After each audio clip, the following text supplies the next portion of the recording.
Hi, എൻ്റെ പേര് എസ്തർ. ഞാനൊരു വയനാട്ടുകാരിയാണ്.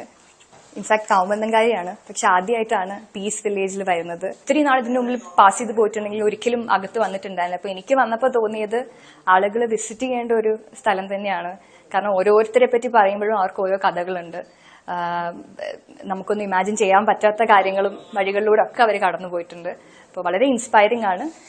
അപ്പോൾ ഇവിടെ വരാനും ഇവരെ കാണാനും ഒക്കെ പറ്റുന്നവർക്ക് ഓൾവേസ് വെൽക്കം. ബിക്കോസ് ഇവർക്കും ഒത്തിരി സന്തോഷമാണ് നിങ്ങളൊക്കെ കാണാൻ സാധിക്കുന്നതിൽ. ഒത്തിരി പ്രായമായ ഡിസ്ട്രെസ്ഡ് ആയിട്ടുള്ള ആളുകളുണ്ട്, പാലിയേറ്റീവിലുള്ള ആളുകളുണ്ട്, എഴുന്നേക്കാൻ പറ്റാതെ, സ്വന്തമായിട്ട് ഭക്ഷണം കഴിക്കാൻ പറ്റാതെയൊക്കെ. അവർക്കൊക്കെ വളരെ കംഫർട്ടബിൾ ആയിട്ടുള്ള ഒരു അറ്റ്മോസ്ഫിയറും അവരൊക്കെ ചിരിച്ച് പാട്ടൊക്കെ പാടിയിരിക്കുന്നത് കാണാൻ ഒത്തിരി സന്തോഷമായിരുന്നു. എന്നെ നിർബന്ധിച്ച് എന്നെ കൊണ്ടും പാട്ട് പാടിച്ചു. പക്ഷെ ഇനിയും എന്തായാലും തീർച്ചയായും പാടാൻ പറ്റൂലേ, പാടിയിട്ടില്ലെങ്കിലും കൈ താളമിട്ടു രസിച്ചു